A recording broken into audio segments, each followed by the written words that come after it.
Bismillahirrahmanirrahim. Assalamu alaikum, dear students. I am Nasir Mahmood, Assistant Professor of Mathematics.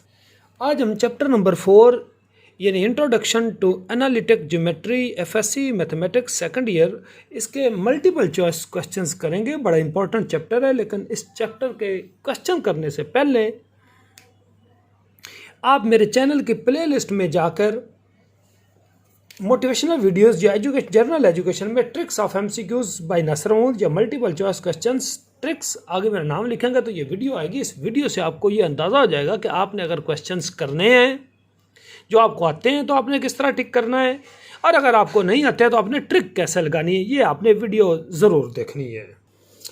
अब हम start करते हैं। पहला क्वेश्चन है the distance of point 37 from x axis. ये क्या है? अच्छा, ये मैं आपको पहले बता दूं, ये जितने भी क्वेश्चंस हैं ये पिछले पास्ट पेपर्स में बोर्ड में आए हुए हैं 2014 से लेकर 19 तक। ये ग्रीन में साथ साथ लिखा हुआ है। ये क्वेश्चन जो पहला है ये भी 2 दफ़ा 2016 में लोअर बोर्ड और सरगोदा बोर्ड में आया हुआ है। तो हम आते हैं 37 का एक्स एक्सेस से फासला क्या है। ऑप्शन है 3 -3 7 या -7। मैं आपको इसका हिंट देता हूँ। ये मैंने कोऑर्डिनेट प्लेन यानी ये एक्स एक्सेस है, ये वाई एक्सेस है, ये हमने बनाया। मैं कोई पॉइंट 2 और 3 इस पर ड्रा करता हूँ। 2 का मतलब 2 के ऊपर x2 है, y3 है, और इधर ये y3 है। 3 के सामने ये आपने अगर लाइन ड्रा की तो ये पॉइंट आपका 2 और 3 हुआ। तो ये 2 फासला है, ये परपेंडिकुलर डिस्टेंस है y का, और ये 3 डिस्टेंस है।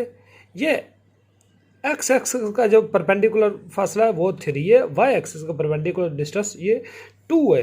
तो 2 जो है ये देखें ये वाई का परपेंडिकुलर है, 3 एक्स के परपेंडिकुलर है। उसने एक्स के distance of point from x axis, x axis से फासला, तो ये वाई वाला हुआ, यानी ये 3 है।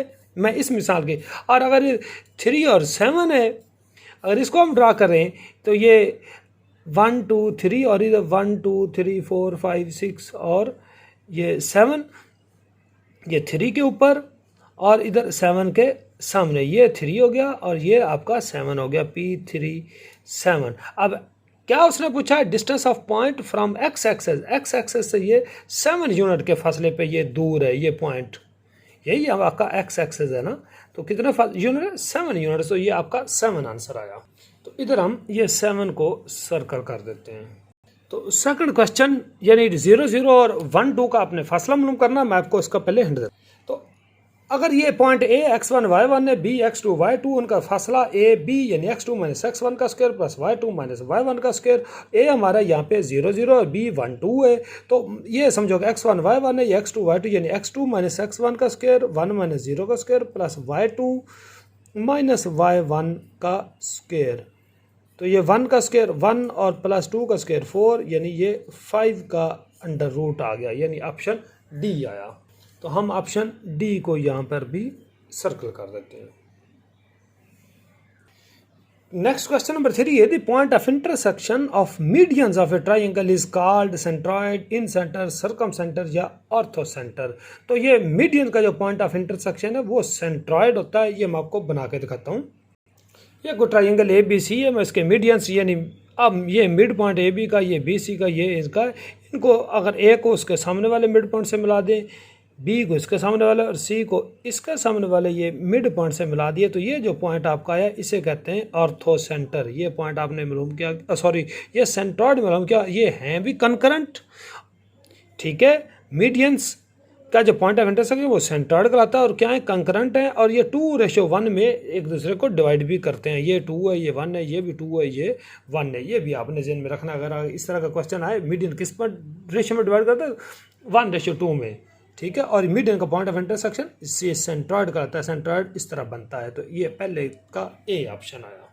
तो हम ये ए को सर्कल कर देते हैं। नेक्स्ट आपका क्वेश्चन नंबर 4 है the right bisectors of a triangle are collinear, concurrent, perpendicular या पैरेलल। तो राइट बाइसेक्टर, ये जैसे अभी हमने देखा था कि जो मीडियंस हैं वो सेंट्रॉइड बनाते हैं और वो कनकरेंट भी हैं। तो इस तरह राइट या परपेंडिकुलर बाइसेक्टर वो कनकरेंट होते हैं और वो बनाते क्या हैं, वो बनाते हैं सर्कम सेंटर। ये भी ज़रा ज़हन में रख लें, राइट बाइसेक्टर या परपेंडिकुलर सर्कम सेंटर बनाते हैं और कनकरेंट होते हैं। ये मैं आपको उसका फिगर बना के हिंट देता हूँ। राइट बाइसेक्टर यानी जो मिड पॉइंट से गुजरे, और राइट जो 90 का एंगल, ये देखो मिड पॉइंट से भी गुजर रहा है और 90 का एंगल भी, ये देखना इधर ये मिड पॉइंट से भी गुजर रहा है और इसके परपेंडिकुलर है। इधर देखें ये मिड पॉइंट से भी गुजर रहा है और 90 का। तो ये जो आपने 3 लाइनें, यानी एक ये, दूसरी ये और तीसरी ये तीनों राइट भी हैं, यानी ये परपेंडिकुलर भी हैं और बाइसेक्टर भी हैं, और ये एक ही पॉइंट से गुजर रही। जो लाइंस एक ही पॉइंट से गुजर रही हैं उन्हें कहते हैं कनकरेंट लाइंस। कनकरेंट लाइंस, ये राइट बाइसेक्टर या परपेंडिकुलर बाइसेक्टर कनकरेंट भी हैं और ये बनाते क्या हैं, ये बनाते हैं सर्कम सेंटर। अगर सर्कम सेंटर की आपसे डेफिनेशन पूछी जाए तो बनाए कि जो point of intersection of perpendicular या right bisectors, that is called circumcentre. तो इसका बी आंसर, ये कनकरेंट है, ये बी ऑप्शन है चौथे का। हम ये बी को सर्कल कर देते हैं। क्वेश्चन नंबर 5 है, if A line passes through a x1 y1 and b x2 y2 then its slope किसके बराबर है, मैं इसका आपको हिंट देता हूँ। तो slope m equal to tan theta होता है। थीटा ये इंक्लिनेशन होता है। अगर पॉइंट्स दो दिए हुए x1 y1 x2 y2 से अगर लाइन आपके ये a है ये b है, दोनों पॉइंट्स आपको x1 y1 b का x2 y2 स्लोप होता है। फार्मूला मैं आपको सामने लिखने लगा हूँ, y2 minus y1 over x2 minus x1। तो ए बी सी डी में ये आपका ऑप्शन ए आया। हम ये ए को सर्कल कर देते हैं। क्वेश्चन नंबर 6 है, for a line parallel to x axis यानी horizontal line, its slope is 1 0 undefined या -1। इसका मैं आपको हिंट देता हूँ। तो ये आपने एक्स एक्सिस वाई एक्सिस, ये कोई लाइन है पैरेलल टू एक्स एक्सिस, जो अगर एक्स एक्सिस पैरेलल तो उसका एंगल विद एक्स एक्सिस यानी इंक्लिनेशन 0 हुआ। आपका जो स्लोप है वो m equal to tan theta यानी tan 0 डिग्री और tan 0 0 होता है। तो यानी जो पैरेलल टू एक्स एक्सिस उसका स्लोप 0, लेकिन अगर कोई पैरेलल टू वाई एक्सिस हो तो उसका एंगल 90 होता है तो स्लोप अनडिफाइंड होगा। तो यहाँ पे पैरेलल टू 0 तो tan 0 0, तो लिहाजा स्लोप 0, बी ऑप्शन आया छठे का। तो हम ये बी को सर्कल कर देते हैं। क्वेश्चन नंबर 7 है, the x intercept of the line 2x minus 3y minus 1 equal to 0 is 1/2 2 3 या 1/3 है। तो थोड़ा सा आपको हिंट देता हूँ। अच्छा, जो लाइन है हमारी A x plus B y plus C equal to 0, इसमें अगर x intercept for x intercept हम वाई को 0 पुट करते हैं, जो एक्स की वैल्यू वो एक्स इंटरसेप्ट होता है, और अगर वाई इंटरसेप्ट के लिए फाइंड करना हो तो एक्स को 0 पुट करते हैं और जो वाई की वैल्यू है वो वाई इंटरसेप्ट होता है। इसमें हमारा क्वेश्चन था 2x plus 3y minus 1 equal to 0, उसने एक्स इंटरसेप्ट पुट है, इसमें पुट y इक्वल टू 0 करेंगे तो ये बन गया 2x माइनस 1 इक्वल टू 0 और x की वैल्यू 1/2। तो ये आपका आया जी एक्स इंटरसेप्ट, यानी एक्स इंटरसेप्ट क्या आया 1/2। तो ये 7वें का ए ऑप्शन। तो हम ये ए को सर्कल कर देते हैं। क्वेश्चन नंबर 8 है, if a equal to 0 then the line ax plus B y plus C equal to 0 is parallel to x axis parallel to y axis perpendicular to x या passes. जब a 0 हो जाए तो ये b y equal to something की form में आ गया, तो ये पैरेलल टू एक्स एक्सिस आ जाएगा। मैं इसका आपको हिंट देता हूँ। ये मैंने आपके सामने कोऑर्डिनेट लाइन बनाई है, ये मैं x इक्वल टू 2 की अगर लाइन ड्रा करता हूँ तो वो ये आया ना x इक्वल टू 2। तो ये किसके पैरेलल टू वाई एक्सेस। अगर मैं y equal to for example 3 कर लेते हैं तो ये आई लाइन, ये y इक्वल टू 3 है, तो y इक्वल टू 3 ये पैरेलल टू x एक्सेस हो गया जी। ये देखो ये x एक्सेस के पैरेलल लाइन है।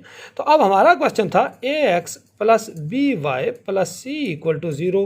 इफ़ a इसमें अगर 0 आ जाए तो ये इक्वेशन रहेगी b y plus C equal to 0, y की वैल्यू माइनस सी और बी। जब y इक्वल टू समथिंग आ जाए, जैसे y इक्वल टू 3 था तो पैरेलल टू x, तो ये क्या हो गया जी पैरेलल टू x। एक्सेस। तो 8वें का ए आया। हम ऑप्शन ए को सर्कल कर देते हैं 8वें में। तो क्वेश्चन नंबर 9 है linear equation in 2 variable represents circle, ellipse, hyperbola या स्ट्रेट लाइन। तो इसका हिंट देखते हैं। तो ये देखें x square plus y square equal to R square, ये सर्कल की इक्वेशन है। Y square equal to 4x, ये पैराबोला है। इलिप्स की equation x square over A square plus y square over B square. और हाइपरबोला की x square over A square minus Y square over B square. इनकी और भी forms हैं। ये सारी की सारी नॉन लीनियर हैं। ये क्या है? Non linear equations. तो लीनियर इक्वेशन जो है जिसमें डिग्री 1 हो x plus B y equal to 0, ये लीनियर इक्वेशन है। ये स्ट्रेट लाइन को जाहिर करती है। तो ये linear equation in 2 variable represents straight line, namely D option. तो हम ये डी को सर्कल कर देते हैं।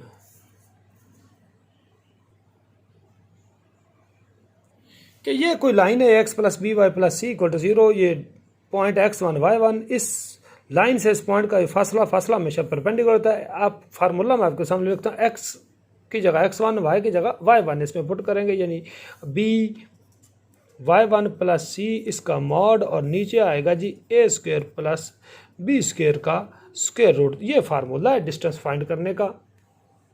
अब हमारी line 5x plus 7y plus 5x plus 12y minus 7 equal to 0, और 0 0 से फाइंड करना आपने इसका डिस्टेंस। तो फार्मूले में x की जगह ये 0 और y की जगह भी 0, यानी 5 इंटू 0 प्लस 12 इंटू 0 माइनस 7 इसका मॉड, और नीचे a स्क्वायर प्लस b यानी 5 का स्क्वायर प्लस 12 का स्क्वायर, और इस नीचे वाले का अंडर रूट, और ऊपर ये 0 प्लस 0 माइनस 7, लेकिन मॉड की वजह से वो प्लस 7 ही रहा, और नीचे 12 का स्क्वायर प्लस 5 का स्क्वायर, और इस सारे का स्क्वायर रूट लिया तो वो 13, तो 7 और 13 आपका आंसर ए आया ऑप्शन।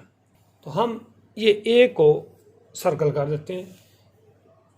क्वेश्चन नंबर 11 है the perpendicular distance of 6 minus 1 from this line. ये जो मैंने आपको क्वेश्चन नंबर 10 में हिंट और फार्मूला बताया, वही हिंट है, वही फार्मूला। उसमें आप ये 3 into 6 plus 4 into minus 1 plus 1 इसका मॉड, और नीचे 3 का स्क्वायर प्लस 4 का स्क्वायर करेंगे तो आंसर आपका 3 यानी ऑप्शन सी आएगा। क्वेश्चन नंबर 12 है the homogeneous equation A x square plus 2hxy प्लस B y square equal to 0 represent real and coincident if. अच्छा, अगर तो A square equal to A B हो तो ये रियल और कॉन्सिडेंट होती हैं। अगर ये ग्रेटर हो तो रियल एंड डिस्टिंक्ट लाइन है। अगर ए स्क्वायर लेस देन हो तो रियल एंड इमेजिनरी है। ये कोई ऑप्शन नहीं है, ठीक है। इसके लिए मैं फिर बता रहा हूँ, A square greater than A B हो तो लाइन रियल एंड डिस्टिंक्ट होती हैं। इसके लिए रियल एंड इसके लिए इमेजिनरी लाइंस होती हैं। इसके लिए रियल एंड कॉन्सिडेंट। अगर A square minus A B equal to 0 या A square equal to A B हो, ये कोई ऑप्शन नहीं है। क्वेश्चन नंबर 13 है equation of straight line perpendicular to x axis. जब पहले मैं बता चुका हूँ, जो x इक्वल टू समथिंग हो तो वो y के पैरेलल होता है, perpendicular to x। y equal to something, ये पैरेलल टू x एक्सेस है, और ये परपेंडिकुलर टू y एक्सेस है। ये दोनों ऑप्शन नहीं है। तो perpendicular to x axis x equal to k। ये मैं इसका हिंट दे रहा हूँ कि ये फर्ज करें कि x इक्वल टू 2 या 3 या k है, तो ये आपने लाइन ड्रा कर दी है, तो ये पैरेलल टू y है, लेकिन x एक्सिस का परपेंडिकुलर भी है। तो perpendicular to x axis x equal to k, और ये पैरेलल टू y, ये y इक्वल टू k, ये पैरेलल टू x एक्सिस है और y के परपेंडिकुलर है। क्वेश्चन नंबर ये slope of line with inclination 0। अगर इंक्लिनेशन 0 है तो वो पैरेलल टू x एक्सिस होता है, और पैरेलल टू x एक्सिस का पहले पिछले आप देखें कोई 2-4 क्वेश्चन पहले मैंने आपको बताया तो उसका स्लोप 0 होता है। तो इसका भी मैं आपको हिंट दे देता हूँ कि अगर थीटा 0 है तो स्लोप tan 0 यानी इंक्लिनेशन का tan, तो tan 0 होता है। तो पैरेलल टू x एक्सिस या इंक्लिनेशन 0 तो उसका स्लोप 0। 14वें का ऑप्शन ए आया। हम ए को सर्कल कर देते हैं। क्वेश्चन नंबर 15 है कि the line L1 and L2 with slopes M1 and M2 are perpendicular दोनों का प्रोडक्ट अगर m1 m2 -1 हो तो ये लाइन परपेंडिकुलर होता है, अगर ये दोनों इक्वल होती है तो ये पैरेलल के लिए था, ये परपेंडिकुलर के लिए, ये कोई फार्मूला नहीं है सी और डी, तो सी और डी ऑप्शन नहीं है। आपने ऑप्शन ए को परपेंडिकुलर के लिए, अगर वो पैरेलल की बात करता तो दोनों का स्लोप सेम होता है पैरेलल के लिए, तो m1 = m2। अच्छा, क्वेश्चन नंबर 16 है x cos theta plus y sin theta = p, where p is the perpendicular distance of line from origin होता है। ये is the equation of straight line in slope intercept form, ये नहीं है। इसको मैं आपको पहले हिंट देता हूँ। y = mx + c ये स्लोप इंटरसेप्ट फॉर्म होते हैं, y - y1 = mx - x1 ये पॉइंट स्लोप फॉर्म है, यानी ये x1 y1 पॉइंट है और m आपको स्लोप दिया है। ये x - x1 / x2 - x1, y - y1 / y2 - y1 ये 2 पॉइंट्स फॉर्म है, x / x intercept plus y / y intercept = 1 ये आपके इंटरसेप्ट फॉर्म है, और x cos theta plus y sin theta = p, where p is the perpendicular distance of line from origin, ये normal form है। तो उसने x cos theta plus y sin theta = p, तो ये नॉर्मल फॉर्म 16वें का D option. हम ये D को सर्कल कर देते हैं। 3 है कि the inclination of y x = y is, यानी x और y बराबर हो तो इंक्लिनेशन क्या है, 0 1 30 डिग्री 60 45 या 180। इसका मैं आपको हिंट बताता हूँ कि ये मैंने एक लाइन ड्रा की है, x = y का ये ग्राफ है, तो ये ऑटोमेटिकली ये 45 पे ये बाइसेक्शन कर रही है, ये ओरिजिन यानी 0 0 से ये लाइन गुजर भी रही है, उसका इंक्लिनेशन 45 बन रहा है, तो x = y के लिए 45 है। मैं आपको, अगर आपको एंगल का इसका मालूम हो गया और ये 0 0 से पास कर सकती है तो पॉइंट स्लोप फॉर्म से आप इसको साबित कर सकते हैं, यानी y ये आपका x1 है, ये आपका y1 है, y - y1 यानी 0, m 45 का tan यानी m आपका tan 45 हुआ, यानी tan 45 1 होता है, तो 1 × x - 0, तो y = x या x = y आया, तो 45 आपका आंसर आया 17 का ऑप्शन सी। तो हम ये सी को सर्कल कर देते हैं। क्वेश्चन नंबर 18 है, डिस्टेंस बिटवीन 1 2 एंड 2 1 इज, इसको भी मैं आपको सॉल्व करके इसका हिंट देता हूँ। तो इन दोनों 1 2 और 2 1 का जो दरमियानी फासला इनमें से कौन सा आना है, तो मैं ये ए बी यानी x2 - x1 का स्क्वायर प्लस y2 - y1 का स्क्वायर, 2 - 1 + 1 - 2, तो 1 का स्क्वायर 1 - 1 का स्क्वायर वो भी 1 हुआ प्लस 1, और स्क्वायर रूट तो ये 2 का स्क्वायर रूट आया, तो ऑप्शन सी आया। हम ये सी को सर्कल कर देते हैं।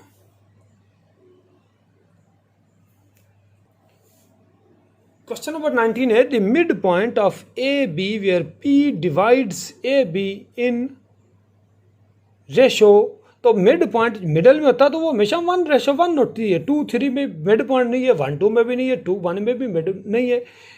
ठीक है, ये फर्ज करो कि यही आपकी लाइन है, तो इसका ये मिड पॉइंट है, ये आपका ए है, ये बी है, तो इसका जो मिड पॉइंट ये पी है, तो ये 1:1 हुई। अच्छा, question number 20, the equation of line through, यानी एक पॉइंट दिया 1 3 और स्लोप यानी m आपको 2 दिया, तो इसकी कौन सी लाइन होगी, तो मैं आपको इसका हिंट देता हूँ। ये आपको पॉइंट P 1 3 दिया हुआ है, स्लोप आपको 2 दिया, तो पॉइंट स्लोप फॉर्म यानी y - y1 m x - x1 यानी y - 3 = m की जगह 2 × x - 1 यानी y - 3 = 2 × x - 1। ऑप्शन बी आपका आंसर आया 20 का। ये हम बी को सर्कल कर रहे हैं। क्वेश्चन नंबर 21 है, a - 3 6 b 3 2, then the slope of A B is 3 और 2 -2 और 3 1/3 या -2/3। इसको भी हम थोड़ा सा मैं इसको हिंट देता हूँ। हमें यह पता है कि अगर a आपको x1 y1 है, b x2 y2 और slope y2 - y1 x2 - x1, ये आपका क्या होता है जी, स्लोप होता है। अब ये पॉइंट ए भी दिया, बी y2 - y1 यानी 2 - 6/x2 - x1 यानी 3, ये माइनस करेंगे तो +3 6, तो -4 ऊपर रह गया, नीचे 6 रह गया, ये सिंप्लीफाई कर -2/3 आया, तो ऑप्शन बी 21 का। तो हम ये बी को सर्कल कर देते हैं। आगे है the centroid of triangle divide each median. मैंने आपको पहले वो दूसरा तीसरा या चौथा क्वेश्चन था उसमें सेंट्रॉइड तो वो 1:2 में डिवाइड करते हैं। ऑप्शन बी आपका आंसर आया, 3:1 नहीं आना है। लास्ट क्वेश्चन है inclination of the line joining 2 points यानी -2 4 और 5 11 इज। इसका स्लोप निकालेंगे तो फिर हम इंक्लिनेशन की तरफ जाएंगे। इसका हिंट मैं आपको देता हूँ कि अगर ये ए है ये बी है तो स्लोप आपको पता है y2 - y1 over x2 - x1 यानी y2 - y1 over x2 - x1 +2 तो 7/7 यानी 1। तो स्लोप हमारा tan ऑफ इंक्लिनेशन है tan θ1 तो थीटा है जी tan इनवर्स 1 तो ये π/4 यानी 45। ये अब बी को टिक करेंगे तो हम ये बी को सर्कल कर रहे हैं। ये मैंने आपको तकरीबन 20 मिनट्स में 23 क्वेश्चंस करवाए हैं। तो इसमें आप वो अगर ट्रिक्स वाली वीडियो देखेंगे तो आपको पता चल जाएगा कि ट्रिक कैसे लगाते हैं। एलिमिनेशन टेक्निक वो भी मैंने टेक्निक्स इसमें यूज़ की हैं। अगर आपको समझ आ गई है इस वीडियो को काइंडली शेयर ज़रूर करें और चैनल को भी सब्सक्राइब कर दें। Thank you ji.